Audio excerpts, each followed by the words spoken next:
It's animu time! Hello and welcome to another figure review. Today I'm going to have a look at the Figma 264 Sword Art Online 2 Asuna in the Alfheim Online version, also known as ALO, as written on the box. This is another one of those figures which I do not watch Sword Art Online. I mean, I don't have the time to watch Sword Art Online.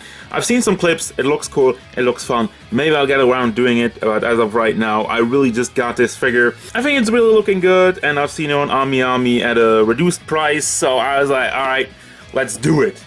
But who knows, hey, maybe it's got something to do with me reviewing a lot of Fate figures recently, so I just really dig the cute animu girls with swords. Maybe that's a theme, maybe don't.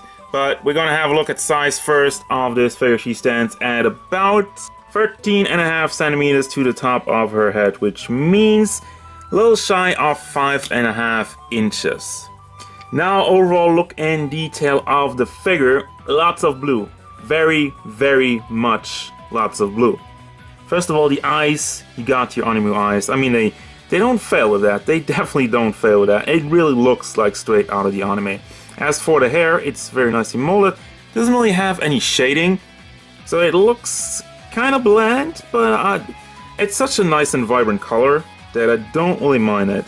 You got your pointy elf ears, the braid going around her head, a little ponytail in the back with actually a hinge on it, but we'll get to the articulation. Let's see what's under there.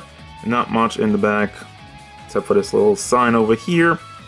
Paint job is clean. I mean, I'm really just looking right now for some slips here and there, but it seems like it's lined up very nicely. There is one. There's one. Ah! No, but seriously, no complaints there. Can lift this up a little bit. Hantsu, of course, under it.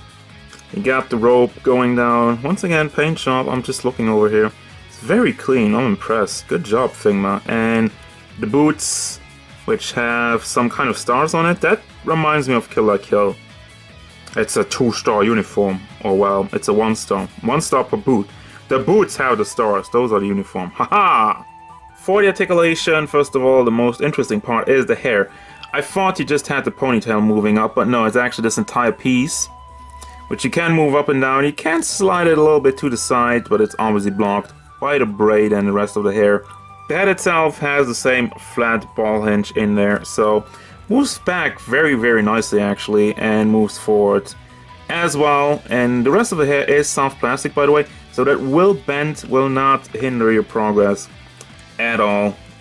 For the shoulder, you got the double ball combination. You got one ball rotating in the torso, and you got the big ball hinge here on the shoulder itself, so you can bring that up, bring that down, and also rotate it around.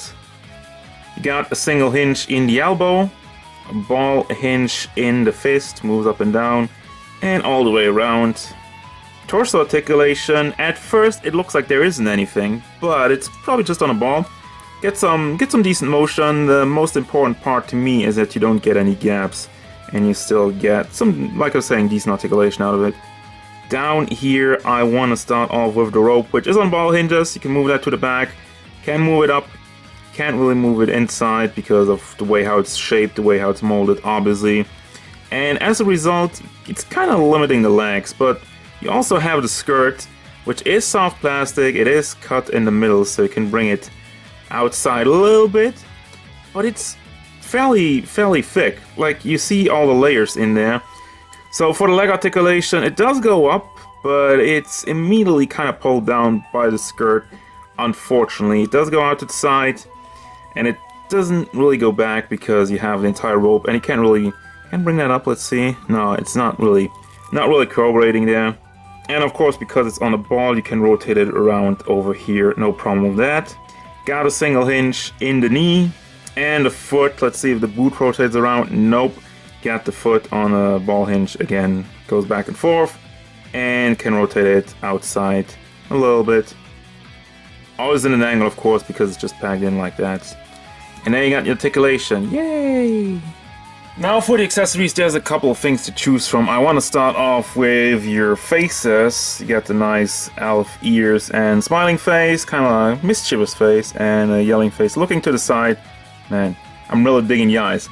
I'm once again back at that, the eyes. We got two swords. Well, no, actually just one sword. One's in the holster, which you can put on the figure. I kind of forgot to show you that, but she has a thing where I just put the sword in. But if you don't want to put it in there, of course you can put it just in her hand with the holster.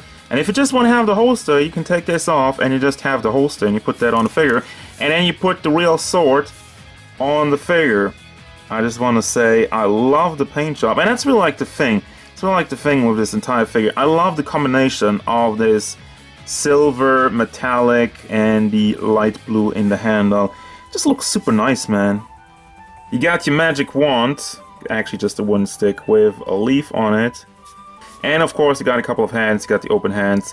A little bit more of a gripping hand, peace sign hands, and two more sets of gripping hands. Really, those look almost the same, just really the fun kind of goes out a little bit more in these, but whatever. More hands, the more the merrier. And of course, you got your Figma base with all the option parts to it. And finally, you got your wings. Nice blue see-through wings, which all have some hinges so you can move that up and down. It should be noted though, I don't see anything to connect this to the figure without using the base. Of course, I want to use the base, but if you don't want to use the base, you probably won't have anything to use the wings. Unless, oh wait, you could just probably just pack this part in. I guess that will work, so okay. There's an option, I'm just saying. Man, I always learn new things when I'm putting it into post. So, a couple of things to note on the box. They show this kind of plug over here to put the wings in.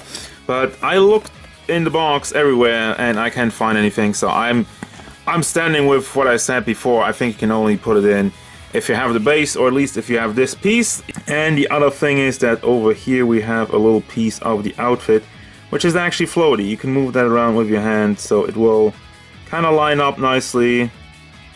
And that's gonna bring me to the final thoughts. I gotta be honest with you guys, this is a figure I looked at and I was like, oh, she looks cool, price okay, blah blah blah, let's just pick her up. But she has really come out great. I gotta give huge props for the paint job. There is no shading on it, which it's one of these things. Sometimes if you have a bright animu figure like this, you don't really need shading. I mean, you have all this white, so you can't really make it any brighter. And if you would put some dark lines over here and on it, so that wouldn't really fit. So I'm okay with that. Her design looks cool. And the articulation is basic Figma stuff. The only thing you could kind of complain about is that the skirt over here is a little bit too thick and it doesn't really move out of the way. But for the rest of it, this figure is cool. I do recommend this figure. I love this figure, and that's gonna do it. As usual, guys, thank you very much for watching. Don't forget, if you enjoyed this review, hit it up with a like and subscribe to the channel so you can stay tuned for more figure reviews, gameplay stuff, and whatever Asuna wants.